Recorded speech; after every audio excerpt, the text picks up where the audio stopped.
لا حول ولا قوة إلا بالله العلي العظيم. أعوذ بالله من الشيطان اللعين الرجيم. بسم الله الرحمن الرحيم. الحمد لله رب العالمين.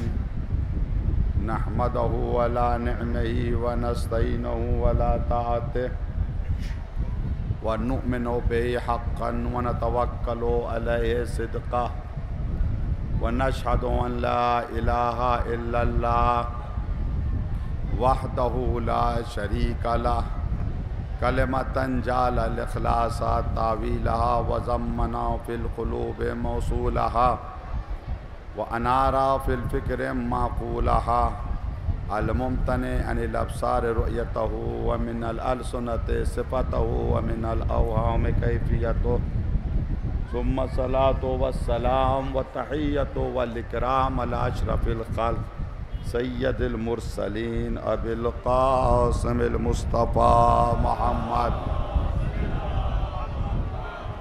وعلى الطيبين الطاهرين ولعنة الله على أعدائهم أجمعين من يومنا هذا إلى قيام يوم الدين وبعد يوم الدين. أما بعد، وقد قال الله تعالى وتبارك في كتابه الحكيم وهو أصدق الصادقين وقوله الحق. بسم الله الرحمن الرحيم. وآخر دعواهم ان الحمد لله رب العالمین. صلوات پر محمد و آل محمد. اس مجلس کی قبولیت، گناہوں کی بخشش، دعاؤں کی اجابت، مرحومین کی مغفرت، امام کے ظہور کی تعجیل کے لیے مل جل کر بآواز بلند صلوات پر محمد و آل محمد. جو حضرات کھڑے ہیں ان سے گزارش ہے کہ فرش عذاب پر آ جائیں. یہاں پہ کافی جگہ ہے، آ جائیں آپ لوگ فرش عذاب پر. مرتبہ صلوات پر محمد و آل محمد. سورہ یونس کی آیت نمبر 10 جس کی تلاوت کا شرف کیا میں نے آپ کے سامنے کیا ہے. جنت والوں کی گفتگو. جب لوگ جنت میں جائیں گے، اللہ کی نعمتوں کو دیکھیں گے، اس کی مدح کریں گے، اس کی ثنا کریں گے، اس کا شکر کریں گے. وآخر دعواہم، آخری کلام ان کا کیا ہوگا، آخری بیان ان کا کیا ہوگا؟ ان الحمد للہ رب العالمین. حمد اس اللہ کے لیے ہے جو عالمین کا رب ہے. قرآن مجید کا آغاز ہی حمد خدا سے ہو رہا ہے. الحمد للہ رب العالمین. یہ حمد خدا کیا ہے؟ اس وقت کی مجلس کا موضوع ہے حمد خدا حقیقت اور جمال. حمد خدا کی حقیقت کیا ہے اور حمد خدا کا جمال کیا ہے؟ حقیقت کو امام علی علیہ السلام نے بیان کیا اور جمال حمد کو اولاد علی نے کربلا میں دکھایا. حقیقت حمد کیا ہے؟ امام علی نے بتایا کہ حمد اسے کہتے ہیں. اور جمال حمد کیا ہے؟ یہ کربلا میں بتایا نہیں، دکھایا. علی کے بیٹے نے بھی، علی کی بیٹی نے بھی، امام حسین علیہ السلام نے بھی اور جناب زینب سلام اللہ علیہ نے بھی. دیکھیے موضوع بہت ہی اہم ہے کیونکہ جس نے حمد کو پہچان لیا، یعنی حقیقت حمد تک جس کا ذہن پہنچ گیا، اس نے حمید کو بھی پہچان لیا، محمود کو بھی پہچان لیا، احمد کو بھی پہچان لیا، محمد کو بھی پہچان لیا، لواء حمد کو بھی پہچان لیا. صلوات محمد و آل محمد. ایک خطبہ ہے، شیخ طوسی نے مصباح المتحجد میں اس خطبے کو نقل کیا ہے. اس خطبے میں مولائے کائنات نے حمد کی حقیقت کو بیان کیا ہے اور اس طرح سے بیان کیا ہے کہ اس خطبے کے علاوہ کہیں پر حمد کی اس طرح جس میں حقیقت بیان کی گئی ہے کہیں نہیں بیان کیا مولائے کائنات نے. آغاز ہوتا ہے بسم اللہ الرحمن الرحیم. الحمد للہ الذی جعل الحمد. حمد ہے اس خدا کی جس نے حمد کو بنایا. پہلا جملہ حمد ہے اس خدا کی جس نے حمد کو بنایا، یعنی حمد اللہ نے بنائی ہے۔ اب میں 2 آیتیں آپ کے سامنے پڑھوں، صلوات محمد و آل محمد۔ 2 آیتیں آپ کے سامنے پڑھوں کہ اس سے آپ اندازہ لگائیں کہ جعل کے معنی کیا ہیں۔ انی جاعل فی الارض خلیفہ، میں زمین پر خلیفہ بنا رہا ہوں۔ وَإِذِ ابْتَلَىٰ إِبْرَاهِيمَ رَبُّهُ بِكَلِمَاتٍ فَأَتَمَّهُنَّ قَالَ إِنِّي جَاعِلُكَ لِلنَّاسِ إِمَامًا، ابراہیم میں تمہیں لوگوں کا امام بنا رہا ہوں۔ خانہ کعبہ کے لیے کہا کہ ہم نے اس کو امن کی جگہ اور ثواب کے لیے بنایا۔ تو جس خدا نے جناب آدم کو خلیفہ بنایا، جس خدا نے جناب ابراہیم کو امام بنایا، اسی خدا نے حمد کو بنایا۔ اس کا مقصد یہ ہے کہ حمد صرف الفاظ کے مجموعے کا نام نہیں ہے۔ میں ایک بات عرض کروں تاکہ بچے بھی سمجھیں، جوان بھی سمجھیں کہ حقیقت حمد کیا ہے۔ وجود 2 طرح کا ہوتا ہے۔ ایک وجود کتبی ہوتا ہے، ایک وجود حقیقی ہوتا ہے۔ آسان لفظوں میں وجود کتبی، مثلا کاغذ کے اوپر آپ نے لکھ دیا آگ، آگ آپ نے کاغذ پر لکھ دیا تو کیا کاغذ جل جائے گا؟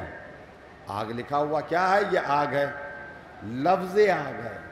اثر وجود کتبی میں نہیں ہوتا، اثر وجود حقیقی میں ہوتا ہے۔ وہ آگ جلائے گی جو واقع میں ہے، حقیقت میں ہے، خارج میں ہے۔ بس اس بات کو ذہن میں رکھیے گا، وجود کتبی اور ہے، وجود حقیقی اور ہے۔ حمد کا وجود کتبی کچھ اور ہے، وجود لفظی کچھ اور ہے، اور وجود حقیقی کچھ اور ہے۔ صلوات محمد و آل محمد۔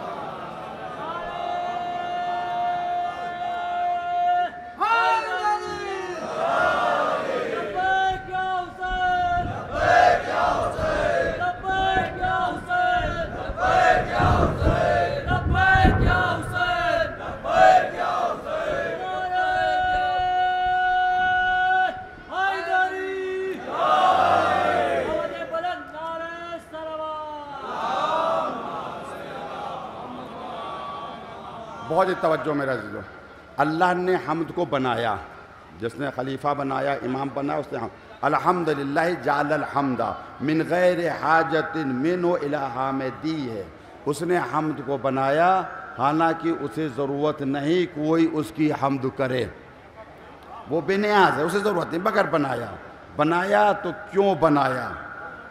کس وجہ سے بنایا؟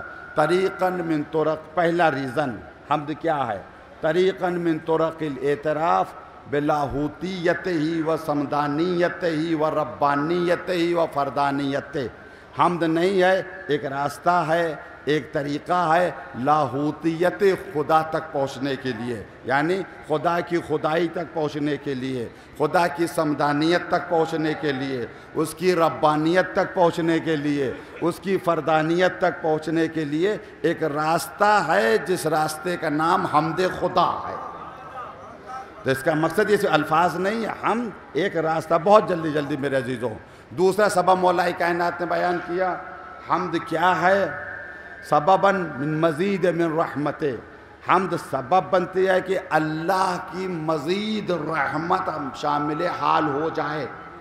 رحمتیں ایسے بھی ہیں اللہ کی، اگر اور رحمت خدا چاہتے ہو تو حمد خدا کرو۔ ایک ہے تیسرا سبب، وہ محجتاً للطالب من فضل، حمد نہیں ہے، اگر کوئی فضل خدا کا طالب ہے تو راستہ حمد خدا ہے۔ اب وہ 40-45 منٹ کے اندر گفتگو کو تمام کرنا ہے، اس وجہ وضاحت نہیں کر سکتا ہوں، گفتگو کو سمیٹ رہا ہوں۔ حمد کیا ہے؟ اللہ کی معرفت کا راستہ، رحمت حاصل کرنے کا سبب، فضل خدا حاصل کرنے کا سبب، یعنی معرفت، رحمت، فضل خدا جس ذات میں جمع ہو جائیں اسی کو تو ابو الفضل کہتے ہیں۔ یعنی یہ معرفت کہاں سے ملے گی؟ کربلا سے ملے گی۔ صلوات محمد و آل محمد۔ اس کے بعد مولا نے فرمایا وَكَمَّنَا فِي إِبْطَانِ اللَّفْظِ حقیقت الاعتراف اللہ نے حقیقت کو، معرفت کو، معرفت حمد ہو یا معرفت خدا ہو، اسے الفاظ کے پیٹ میں رکھا ہے، الفاظ کے شکم میں رکھا ہے۔ کیا مقصد؟ یعنی اگر کسی شے کی حقیقت جاننا چاہو تو لفظ سے حقیقت نہیں ملے گی، لفظ میں حقیقت ملے گی۔ عالم اسلام سے جو غلطی ہوئی وہ یہی ہوئی کہ اللہ کی معرفت حاصل کرنا چاہا لفظ سے، لفظ وسیلہ ہے، لفظ ذریعہ ہے، لفظ سے معرفت نہیں ملے گی۔ لفظ کا وجود بہت اہم ہے مگر معرفت لفظ سے نہیں ملے گی، معرفت لفظ کے اندر ہے۔ لفظ میں میں مثال دوں تاکہ بات بچوں کی سمجھ میں آئے۔ ہندوستان میں بہت استعمال ہوتا ہے ناریل، دیکھا ہوگا آپ نے، اوپر کا حصہ ہوتا ہے، اندر کا حصہ ہوتا ہے۔ کھانے کے لائق اندر کا حصہ ہوتا ہے، اوپر کا نہیں، اوپر کا چھلکا ہوتا ہے جو اصل ناریل کی حفاظت کرتا ہے۔ کھانے والا ناریل ہوتا ہے، چھلکا نہیں ہوتا ہے۔ اسی طرح لفظ سے، لفظ میں، یہ لفظ سے اگر معرفت لی یہ ناریل کا چھلکا ہے، لفظ میں یہ اصل ناریل ہے۔ عالم اسلام وہ ناریل کا چھلکا کھا رہا ہے، جبڑا ہلا جا رہا ہے، دانت ٹوٹے جا رہے ہیں۔ کیوں؟ کیونکہ معرفت خدا لفظ سے لے رہا ہے۔ خدا نے کہا کل من علیہا فان ویبقی وجہ ربک ذو الجلال والاکرام، ہر شے فنا ہوگی صرف تمہارے رب کا چہرہ باقی رہے گا۔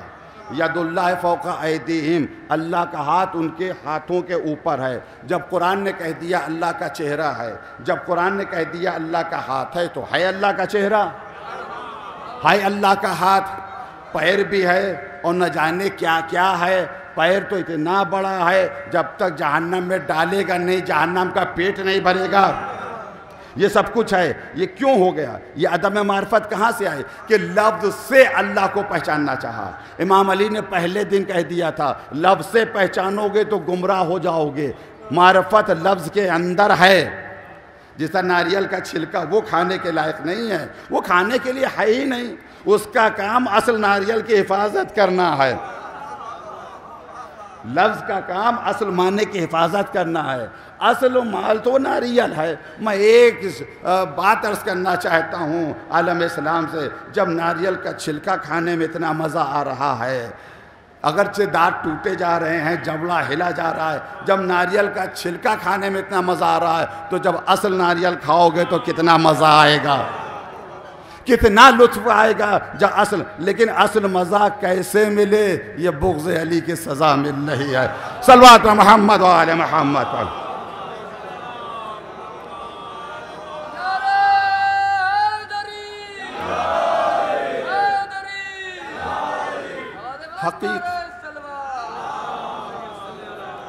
حقیقت حمد کیا ہے؟ توجہ چاہ رہا ہوں، حقیقت حمد کیا ہے؟ لفظ کے اندر جھانک کر، یہی وجہ ہے، یہی ید ہے۔ اگر لفظ سے اللہ کو پہچانیں گے تو ہمیں ماننا پڑے گا اللہ کا چہرہ ہے۔ لفظ سے اللہ کو اگر پہچانیں گے ہمیں ماننا پڑے گا اللہ کا ہاتھ ہے۔ قرآن کہہ رہا ہے لیس کمثلہ شیء، اللہ کی طرح کوئی نہیں ہے۔ منع کر رہا ہے اللہ کی طرح کوئی نہیں ہے، ایسا ہاتھ نہیں ہے، ایسا چہرہ، اللہ کا ہی نہیں کوئی۔ لیس کمثلہ شیء، اس کی طرح کوئی شے ہے ہی نہیں۔ تو اب کیا کریں؟ اب ہم کیا کریں؟ لفظ کے اندر جھانک کر دیکھیں، ید کے اندر دیکھیں، وجہ کے اندر دیکھیں۔ ید کے معنی ہیں قدرت کے، وجہ کے معنی ہیں چہرے کے۔ چہرے سے انسان پہچانا جاتا ہے۔ کہتے ہیں فلاں وہ میرا ہاتھ ہے، وہ میرا قوت بازو ہے۔ اس سے مراد تھوڑی ہے کہ ہمارا ہاتھ کٹ کے اس کے لگ گیا۔ آپ کہتے ہیں فلاں ہمارا تو ہاتھ ہے، ہمارا یہ محاورہ ہے، وہ میری طاقت ہے۔ ید اللہ یعنی اللہ کی طاقت۔ چہرے سے انسان پہچانا جاتا ہے، نقاب پڑ جائے تو نہیں پہچانا جائے کون ہے۔ وجہ اللہ یعنی اللہ کی معرفت کا ذریعہ۔ اب ید کے اندر کیا نظر آئے گا؟ اللہ کی قدرت، اللہ کی طاقت۔ اللہ کی طاقت کا نام علی ہے، اللہ کے چہرے کا نام اہل بیت ہے۔ صلوات محمد و آل محمد۔ یہ حقیقت حمد میرے عزیزو۔ حمد آپ کو الفاظ کے اندر نہیں ملے گی، یہ الفاظ کتب ہے، یہ وجود کتبی ہے ان کا، سبھی حمد کہتے ہیں۔ اب میں آتا ہوں جمال حمد کی طرف۔ حمد کی خوبصورتی کیا ہے؟ حمد کا جمال کیا ہے؟ علی کی اولاد نے بتایا، بھرا دربار ہے، ابن زیاد تخت کے اوپر بیٹھا ہوا ہے اور علی کی بیٹی کنیزوں کے ساتھ ہے، پرانا لباس پہنے ہوئے، کنیزوں نے پردہ کر رکھا ہے۔ ایک مرتبہ ابن زیاد متوجہ ہوتا ہے، من ہے یہ عورت کون ہے؟ کسی نے کوئی جواب نہ دیا۔ دوسری مرتبہ، تیسری مرتبہ پھر کسی نے کہا یہ علی کی بڑی بیٹی زینب ہیں، علی کی بڑی بیٹی زینب ہے۔ ابن زیاد کیا کہتا ہے؟ الحمدللہ الذی قتلکم، حمد ہے اس خدا کی جس نے تمہیں قتل کیا، وَأَكْذَبَا، اور تمہارے جوانوں کو جھٹلایا۔ ابن زیاد بھی اللہ کی حمد کر رہا ہے، پہچانے حقیقت حمد کیا ہے، متعلق حمد کیا ہے۔ حمد ہے اس اللہ کی جس نے تمہیں قتل کیا، حمد ہے اس اللہ کی جس نے تمہیں جھٹلایا، حمد ہے اس خدا کی جس نے تمہیں معاذ اللہ ذلیل و رسوا کیا۔ علی کی بیٹی نے کیا جواب دیا؟ تاریخی جواب جناب زینب سلام اللہ علیہ دیتی ہیں، الحمدللہ الذی اکرمنا بالنبی محمد، حمد ہے اس اللہ کی جس نے ہمیں عزت دی نبی محمد کے ذریعے۔ اب اس میں دیکھیں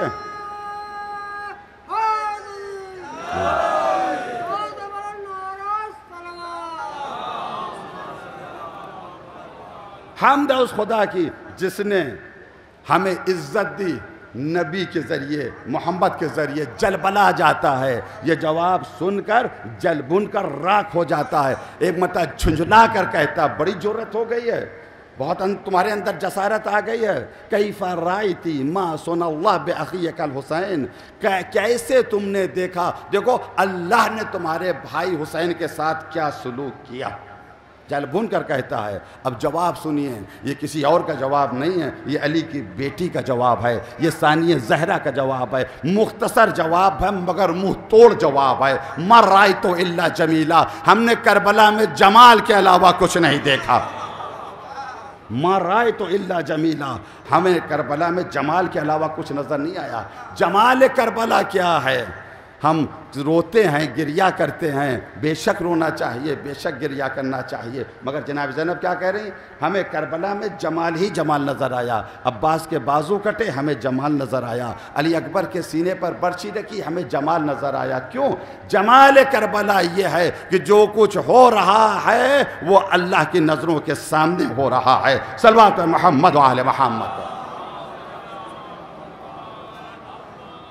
جمال کے علاوہ مجھے کربلا میں کچھ نظر نہیں آیا۔ یہ جواب سنا جناب زینب سلام اللہ علیہ کے۔ اب آئیے، شب عاشور ہے، یہ روایت ہے امام علی ابن الحسین زین العابدین علیہ السلام سے۔ صلوات محمد علیہ۔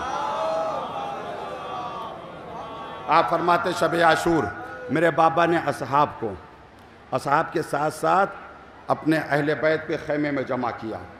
دنوت مینو، میں بھی خیمے سے قریب ہو گیا تاکہ میں سنوں کہ بابا کیا کہہ رہے تھے۔ وہ انا مریض، میں بیمار تھا، تو میں نے دیکھا کہ میرے بابا اپنے اصحاب اور اہل بیت کے درمیان یہ کہہ رہے ہیں۔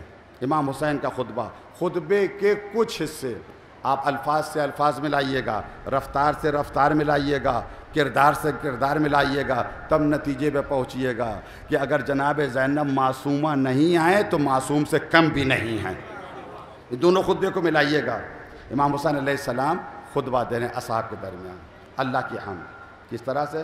احمدہ علی السراء والضراء، صلوات محمد و آل محمد۔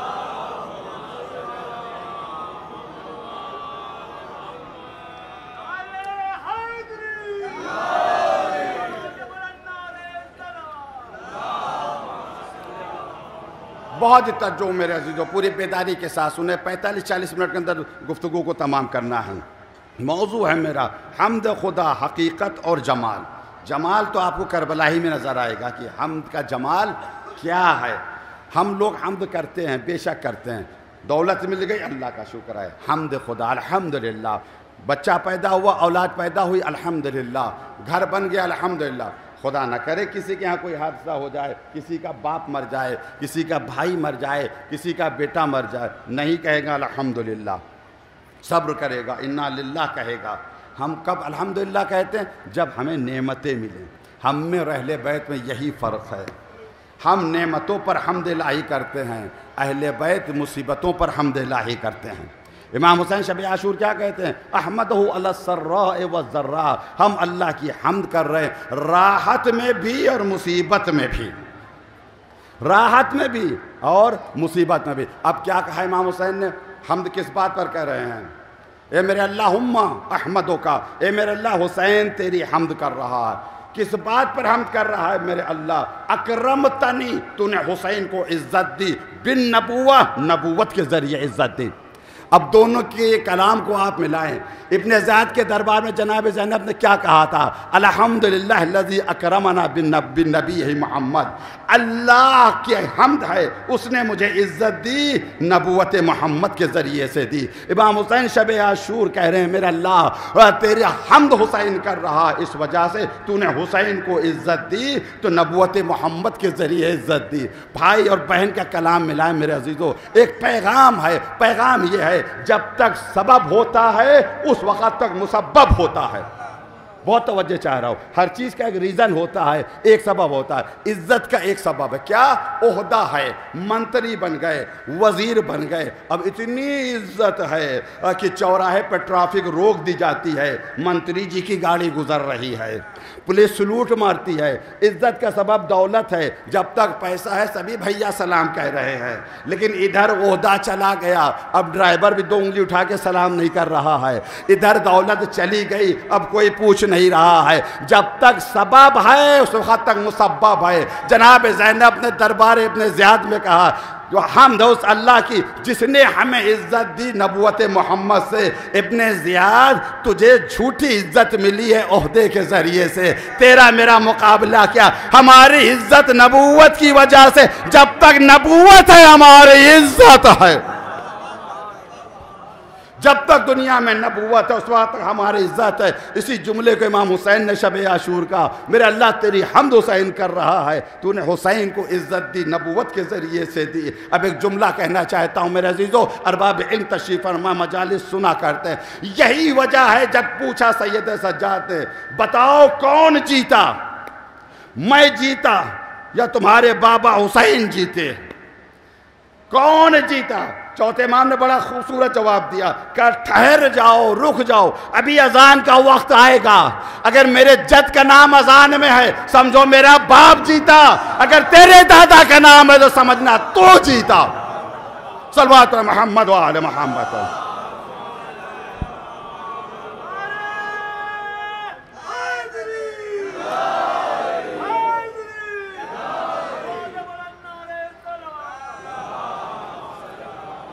حمد ہے خدا کی، کس بات پر حسین ابن علی حمد کر رہے ہیں؟ کہ ہمارا تعلق اس خاندان سے ہے جس میں نبوت آئی، متعلق حمد اسے کہتے ہیں۔ اس کے بعد دوسرا جملہ امام حسین نے فرمایا اے میرا اللہ حسین تیری حمد کر رہا ہے، کس بات پر؟ علمتنا القرآن، کہ تو نے حسین کو قرآن پڑھایا۔ عجیب جملہ امام حسین شب عاشور کا یہ خطبہ ہے، میرے اللہ حسین تیری حمد کر رہا ہے کہ تو نے حسین کو قرآن پڑھایا۔ امام حسین کو کسی انسان نے قرآن نہیں پڑھایا، خدا نے قرآن پڑھایا۔ خدا نے کس کس کو پڑھایا؟ سورہ نجم میں ارشاد ہوا علمہ شدید القوا، میرے رسول آپ کو بڑی طاقت والے نے پڑھایا۔ پیغمبر کا بھی کوئی استاد ہے، کون؟ بڑی طاقت والا۔ اب مفسرین ادھر ادھر چلے گئے، وہ کہنے لگے بڑی طاقت یعنی جبرائیل، جبرائیل نے پڑھایا رسول اللہ کو۔ اس کا مقصد جناب جبرائیل ہو گئے استاد رسول اللہ کے۔ امام علی کے استاد رسول اللہ ہیں، کیونکہ امام علی نے کہا علمنی رسول اللہ، رسول اللہ نے مجھے پڑھایا۔ تو شدید القوا یعنی جبرائیل بقول مفسرین کے، بعض مفسرین کے، تو جبرائیل کے استاد رسول اللہ اور امام علی کے استاد رسول اللہ۔ اب اس حدیث کو سنیے، پیغمبر بیٹھے ہوئے ہیں، جناب جبرائیل بھی بیٹھے ہوئے ہیں، ایک نوجوان مسجد میں آ گیا، جیسے ہی جبرائیل نے دیکھا ویسے ہی استقبال کے لیے کھڑے ہو گئے۔ اے جبرائیل اس نوجوان کے استقبال کے لیے کیوں کھڑے ہو گئے؟ کہا یا رسول اللہ اس کا ایک حق تعلیم ہے، میں اس کا شاگرد ہوں۔ آپ سمجھو جوان کون ہوگا؟ میں اس کا شاگرد، آنے والے علی تھے، جیسے ہی دیکھا کھڑے ہو گئے۔ بھائی استاد کے بہت سے حقوق ہیں، ان میں سے ایک حق یہ ہے کہ استاد کا احترام کیا جائے۔ یہ اور بات ہے آج کل کے نالائق شاگرد استاد کا احترام نہیں کرتے ہیں، آگے بڑھ جاتے ہیں۔ نہیں، استاد کا ضرور احترام کرے، حق تعلیم ہے، میں اس کا شاگرد ہوں۔ رسول کو سب پتہ ہے، مگر نہ پوچھیں تو فضائل علی کیسے امت تک پہنچے؟ کیا ماجرا؟ کہا یا رسول اللہ اللہ نے مجھے پیدا کیا، خلق کیا، جب بھائی جناب جبریل کسی کے پیٹ میں تھوڑی رہے کہ ان کے اماں ابا ہوں، اللہ نے کن فیکون سے انہیں پیدا کیا، ارادہ کیا، یہ پیدا ہو گیا. آواز آئی من انتا، تم کون ہو؟ من انا، میں کون ہوں؟ ہماری سمجھی نہیں آیا کیا جواب دے. میں نے اتنا کہا انا انا، انتا انتا، میں تو، اس کے علاوہ کچھ نہ کہا. اسی عالم میں یہ نور آگے بڑھا یہ جوان اور کہا جبریل کہہ دو انت رب الجلیل، انا عبد الذلیل اسمی جبرائیل. تو رب جلیل ہے، میں ذلیل بندہ ہوں، میرا نام جبرائیل ہے. صلوات محمد و آل محمد. اے میرا اللہ، حسین حمد کر رہا ہے تیری اس بات کے اوپر، علمتنا القرآن، تو نے حسین کو قرآن پڑھایا. توجہ چاہ رہا ہوں میرے عزیزو، اللہ نے رسول کو پڑھایا، شدید القویٰ اللہ ہے، اس نے رسول کو تعلیم دی. اللہ نے حسین کو قرآن، بندے اگر پڑھائیں تو بھولنے کا امکان ہے، لیکن جب قدرت کسی کو قرآن پڑھا دے، سر کٹ بھی جائے تب بھی نو کے نیزہ پہ بھی قرآن یاد رہتا ہے. اب سوچ لیں، اللہ اگر کسی کو پڑھائے، سر و تن میں جدائی ہو گئی تب بھی قرآن کی تلاوت، یعنی ذہن کام کر رہا ہے. جس خدا نے حسین کو قرآن پڑھایا، علمہ شدید القویٰ، اسی خدا نے رسول اللہ کو سب کچھ پڑھایا. امام حسین تو شہادت کے بعد بھی قرآن کی تلاوت پڑھ رہے، معاذ اللہ تھوڑے سے بخار کی وجہ سے ہذیان. صلوات محمد و آل محمد. تو حمد کی، اے میرے اللہ، اے میرے اللہ، تیری حمد حسین کر رہا ہے کہ تو نے حسین کو قرآن پڑھایا. کتنی اچھی بات، تبھی تو امام حسین حمد کر رہے ہیں. اب عزاداروں کے لیے پیغام نہیں ہے کہ قرآن کو معمولی نہ سمجھنا، قرآن کو نظر انداز نہ کرنا. حدیث میں ایک جنت میں جتنے درجات ہیں سب قرآن کی وجہ سے ہیں. کہا جائے گا پڑھتے چلے جاؤ، بڑھتے چلے جاؤ، پڑھتے قرآن کی تلاوت کرتے چلے جاؤ، بڑھتے چلے جاؤ. جتنے بھی ہیں درجات سب قرآن کی وجہ سے ہیں. اسی وجہ سے بہت تاکید کہی قرآن ضرور پڑھو، ضرور پڑھو، ضرور پڑھو. نہیں پڑھ سکتے تو بڑھاپے میں پڑھو.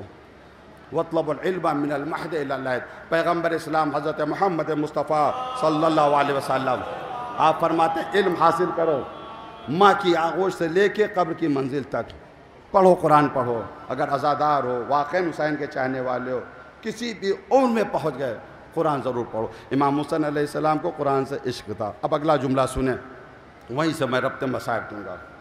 حمد کا جمال کیا ہے، خوبصورتی کیا ہے، کوئی کربلا میں آ کر دیکھے. میرا اللہ حسین تیری حمد کر رہا ہے کس بات پر کہ تو نے حسین کو قرآن پڑھایا، اور حسین تیری حمد کر رہا فقہتنا فی الدین، کہ تو نے حسین کو سمجھ دی. فقہ کہتے ہیں سمجھ کو، فہم کو. دین میں، دین کی سمجھ اور ہے اور دین میں اس کی سمجھ کچھ اور ہے. حسین کو فقیہ بنایا، دین میں فقیہ بنایا، یعنی پوری دین کی سمجھ میرے پاس ہے. بہت عجیب جملہ ہے امام حسین علیہ السلام کا. دین کیا ہے، دین کسے کہتے ہیں؟ امام جعفر صادق علیہ السلام کی یہ حدیث اگر کسی کی سمجھ میں آ جائے تو پورا دین سمجھ میں آ جائے گا. 4 باتیں ہیں، 4 سوال ہیں، ان چاروں سوال کا جواب اگر آپ اپنے آپ کو دے لیں پورا دین آپ کی سمجھ میں آ جائے گا. چھٹے امام فرماتے دین ان تعریف ربک، سب سے پہلے اپنے رب کو پہچانو. جو اپنے رب ہی کو نہیں پہچانتا وہ دین کو کیا پہچانے گا؟ کس نے تمہیں پیدا کیا؟ نمبر 1 جلدی جلدی ان تعریف ما صنع بک، پہچانو اس رب نے تمہارے لیے کیا کیا ہے. کوئی ایسی نعمت جسے نہ بنایا ہو؟ یہ سورج، یہ چاند، یہ ہوائیں، یہ فضائیں، یہ دریا، سب کچھ تمہارے لیے بنایا. اس کو اللہ کی نعمتوں کو پہچانو. اور اس کے بعد تیسری چیز ان تعرف ما اراد منک، تم یہ پہچانو اس نے تم سے کیا چاہا ہے، کیا ارادہ کیا. ایسے نہیں کہ جانوروں کی طرح چھوڑ دیا تمہیں، چاہے ادھر چلے جاؤ چاہے ادھر چلے جاؤ، چاہے اس کا کھیت چر لو چاہے اس کا کھیت چر لو. نہیں، تم پہچانو قدرت نے، رب نے ارادہ کیا کیا، تم سے کیا چاہتا ہے اسے. اور اس کے بعد ان تعرف، تم پہچانو ما اخرج عن دینک، کون سی چیز تمہیں دین سے نکال دے گی.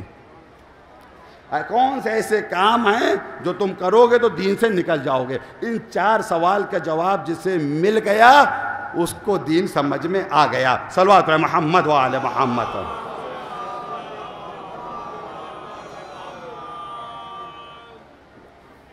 یہ مرتبہ آواز بلند صلوات محمد و آل. کہتے ہیں زور سے صلوات پڑھنے سے تھکان بھی دور ہوتی ہے۔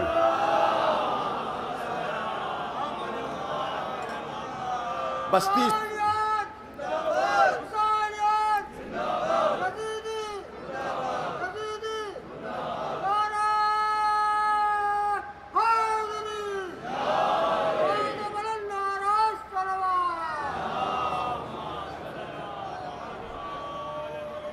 بہت توجہ میرے عزیزو، بالکل گفتگو اپنے آخری مرحلے میں آ رہی ہے۔ اے میرے اللہ حسین تیری حمد کر رہا ہے اس بات کی کہ تو نے حسین کو دین کی سمجھ دی۔ پورا دین کیا ہے؟ حسین ابن علی کو پڑھ، دین کہتے کسے ہیں؟ یہ میں نے حدیث آپ کے سامنے پیش کی۔ اب وہی بات میں آپ کے سامنے عرض کروں، وجود دو طرح کا ہوتا ہے، ایک وجود کتبی ہوتا ہے، ایک وجود حقیقی ہوتا ہے۔ وجود کتبی کیا ہے؟ وجود اثر وجود کتبی بھی نہیں ہوتا ہے۔ کاغذ پہ اگر آگ لکھا تو کاغذ نہیں جلے گا، ہاتھ کب جلے گا؟ جب حقیقی آگ میں ہاتھ جائے گا۔ اثر وجود حقیقی میں ہوتا ہے۔ توجہ چاہ، دین کیا ہے؟ دین کسے کہتے ہیں؟ دین ہے تو کیا ہے؟ پروردگار کا دین الفاظ کی شکل میں اگر ڈھلے، قرآن بنے یا حدیث بنے، یہ ہے وجود کتبی۔ بہت توجہ چاہ رہا ہوں، اللہ کا دین اگر الفاظ کی شکل میں آئے تو یا حدیث بنے یا قرآن بنے، اور اگر اللہ کا دین بشر کی شکل میں آئے، میں نہیں کہہ رہا ہوں، خواجہ معین الدین چشتی علیہ الرحمہ کہہ رہے ہیں، شاہست حسین بادشاہست حسین دینست حسین دی پناہ۔ حسین دین ہے، دین کو پناہ دینے والے۔ قرآن اور حدیث دین کا کتبی وجود ہے، حسین دین کا حقیقی وجود ہے۔ حقیقی دین حسین ہے، دینست حسین دی پناہ حسین۔ حسین دین بھی ہیں، دین کو پناہ دینے والے۔ حسین کا جہاد دین ہے، حسین کا اٹھنا دین ہے، حسین کا بیٹھنا دین ہے۔ حسین سمجھ میں آ گیا، پورا دین سمجھ میں آ گیا۔ اگر حسین سمجھ میں نہیں آئے تو دین بھی سمجھ میں نہیں آئے گا۔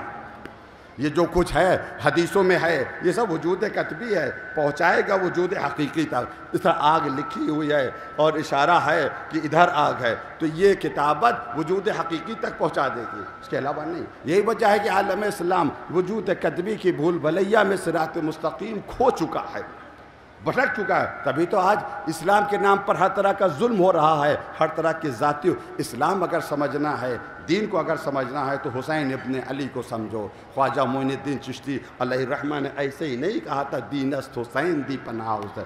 حسین دین ہے، حسین خود دین ہے، سمجھو۔ حسین خدا کی قسم کس طریقے سے حمد الہی حسین ابن علی نے کی، تصور نہیں کر سکتے۔ مصیبتوں پر مصیبتیں، اور حسین اللہ کی حمد کر رہے ہیں۔ جو فوج جو حسین سے لڑنے کے لیے آ رہے، فوج کا ایک سردار کہتا، میں نے نہیں دیکھا جس کا جوان بیٹا مارا گیا ہو، جوان بھائی مارا گیا ہو، بھتیجا مارا گیا ہو، جس پر اتنی مصیبتیں آئی ہوں، اور پھر بھی وہ شجاعت سے لڑ رہا ہو، بہادری سے لڑ رہا ہو۔ اور روایات میں ملتا ہے جیسے جیسے عصر عاشور کا وقت قریب آتا جاتا تھا، ویسے ویسے امام حسین علیہ السلام کے چہرے کا رنگ کھلتا جاتا تھا۔ مصیبتیں آتی ہیں تو چہرہ مرجھا جاتا ہے، پریشانیاں آتی ہیں تو چہرے سے ہوائیاں اڑنے لگتی ہیں، چہرہ دیکھ کے آپ سمجھ جاتے سامنے والا پریشان ہے، مگر یہ رسول کا نواسہ ہے۔ جتنی پریشانیاں اتنے ہی اطمینان، جتنے مصائب اتنا ہی سکون۔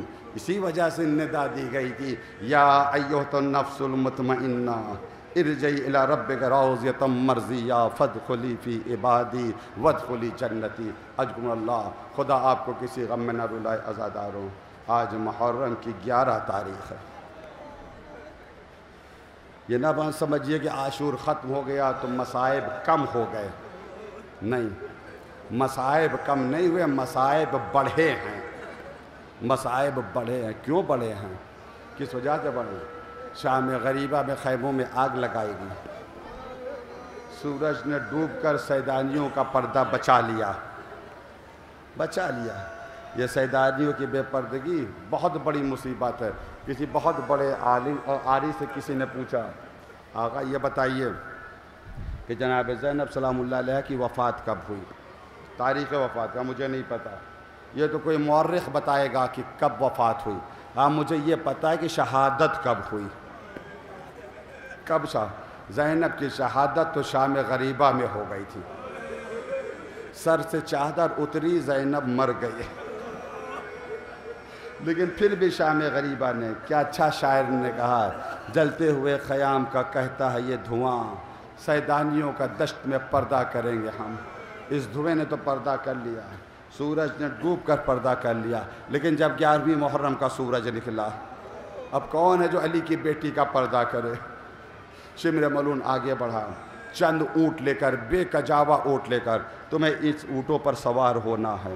زینب نے ڈانٹ کر کہا ملون پیچھے ہٹ جا، ہم آل نبی ہیں، تو ہمارے قریب بنانا، ہم خود ایک دوسرے کو سوار کریں گے۔ جناب زینب نے ایک ایک بیوی کو، میں نہیں کہوں گا اماری پر بٹھایا، اونٹ پر بٹھایا، اماریاں نہیں تھی، ایک ایک بیوی کو اونٹ پر بٹھایا، سب سوار ہو گئے۔ ایک کنیز بچی، جناب فضہ، فضہ آؤ میں تمہیں بھی سوار کر دوں۔ فضہ نے ہاتھوں کو جوڑا، بیوی میں کنیز ہوں، یہ تو میری ڈیوٹی ہے، یہ تو میرا فرض ہے۔ نہیں فضہ، تجھے میرے حق کی قسم، آج زینب کو سوار کر لینے دے۔ فضہ نے بھی فضہ کو بھی سوار کر دیا، لیکن اب زینب کو سوار کرنے والا کوئی نہیں، زینب کو سوار کرنے والا۔ ذہن میں منظر آیا جب میں مدینے سے چلی تھی، کہ شان سے چلی تھی، راوی بیان کرتا میں مدینے میں تھا، میں نے دیکھا کہ اونٹ ہیں، ان پر اماریاں رکھی ہوئی ہیں، ایک ایک بیوی گھر سے نکل رہی ہے، اپنی اپنی اماری میں سوار ہو رہی ہے۔ ناگاہ میں نے دیکھا کہ بنی ہاشم میں ہلچل پیدا ہو گئی، عباس، علی اکبر وہ آگے بڑھے، ایک بیوی گھر سے نکلی، حسین کرسی پر بیٹھے ہوئے نگرانی کر رہے تھے، میں نے دیکھا جیسے امام حسین کی نظر اس بیوی پر پڑی، کھڑے ہو جاتے استقبال کے لیے، آگے بڑھتے ہیں، اس بیوی کا بازو پکڑتے ہیں، عباس بڑے احترام سے اس بیوی کو اماری پہ بٹھاتے ہیں۔ میں نے کہا یہ محترم خاتون کون ہے جس کے استقبال کے لیے حسین کھڑے ہوئے؟ تو کسی نے کہا یہ علی کی بڑی بیٹی زینب ہے، بڑے احترام سے سوار کیا تھا۔ 11 محرم ہے، زینب تنہا ہے، زینب اکیلی ہے، فرات کا رخ کیا، بھیا عباس مدینے سے چلی تھی، بڑے شان سے سوار کیا تھا، بھیا بہن اکیلی ہے۔ اجر اللہ، خدا آپ کو کسی غم میں نہ رلائے سوائے غم امام مظلوم کربلا۔ میں دیکھ رہا ہوں میرے بھائی دھوپ میں ہیں، میری مائیں، میری بچیاں، میری بہنیں، میری بیٹیاں دھوپ میں ہیں، خدا تمہیں سلامت رکھے۔ زینب بھی دھوپ میں تھی جب 11 محرم کو کربلا سے گزر رہی تھی، کدھر سے یہ قافلہ گزرا؟ مقتل سے قافلہ گزرا، وہاں سے گزرا جہاں کے اوپر شہداء کے لاشیں پڑے ہوئے تھے، شہداء کے جنازے پڑے ہوئے تھے۔ ہاں ایک ایک بی بی اپنے اپنے وارث کو دیکھ رہی ہے، لیکن جناب زینب سید سجاد کو دیکھ رہی ہیں، چہرے کا رنگ بدل رہا ہے۔ بیٹا آخری سہارا ہو، اگر تمہیں کچھ ہو گیا تو زینب کس کے سہارے زندہ رہے گی؟ ایک بٹا سید سجاد نے کہا پھوپھی اماں میں دیکھ رہا ہوں ظالم اپنے لاشائے نجس دفن کر رہے ہیں، ہائے میرا بابا بے گور و کفن ہے۔ جناب زینب نے سمجھایا، جناب زینب نے تسلی دی، بیٹا صبر کرو، کربلا آباد ہوگی، تمہارے بابا کا جنازہ دفن ہوگا، دنیا کے کونے کونے سے زائرین آئیں گے زیارت کے لیے، ینصبون علماً، یہاں ایک پرچم نصب کریں گے جو کبھی پرانا نہ ہوگا۔ سید سجاد کو تو زینب نے تسلی دے دی، مگر زینب کو تسلی دینے والا کوئی نہ تھا۔ مڑ کر نشیب میں دیکھا حسین کا لاشا بے گور و کفن پڑا ہے، بھیا معاف کرنا، اگر میرے سر پر چادر ہوتی تو میں تمہیں ضرور خبن دیتی، میں سایہ کر لیتی۔ اجر اللہ، مجلس تمام، ابھی شبی آئے گی، بنی اسد کی شبی آئے گی۔ یہ کیسی منظر کشی ہے، زینب کربلا سے چلی گئی، بنی اسد کی عورتیں آئیں، جب یزیدی فوج جا چکی، کیا دیکھا کچھ جنازے پڑے ہوئے ہیں، ان کا کوئی دفن کرنے والا نہیں۔ مردوں کے پاس آئی، انہیں کہا غیرت ہو تم پر، رسول کے نواسے کا جنازہ بے گور و کفن پڑا ہے، ارے تم دفن نہیں کر رہے ہو۔ آئے بنی اسد کربلا کے میدان میں حیران و پریشان ہیں، کسی جنازے کو نہیں پہچان رہے ہیں، سر نہیں۔ اسی اسنا میں دیکھا کوفے سے گرد اڑ رہی ہے، یہ جانے لگے، ڈر گئے شاید یزیدی فوج آ رہی، آنے والا قریب آیا۔ بنی اسد ڈرو نہیں، میں سید سجاد ہوں، اپنے بابا کو دفن کرنے کے لیے آیا ہوں۔ ہاں سید سجاد نے بنی اسد کے ساتھ شہداء کو دفن کیا۔ ایک نے کہا مولا ایک جنازہ دریا کے کنارے پڑا ہوا ہے۔ سید سجاد آئے، جنازے کو اٹھانا چاہتے ہیں، لاش کا ٹکڑا ہاتھ میں آ جاتا ہے، چٹائی منگائی، چچا کے جسم کے ٹکڑے رکھے، قبر میں دفن کیا۔ اب سمجھ میں آیا عباس نے کیوں وصیت کی تھی، مولا میرے جنازے کو خیمے میں نہ لے جائیے گا۔ عزیزو جنازہ اٹھایا جاتا ہے، لاش کے ٹکڑے نہیں۔ سلام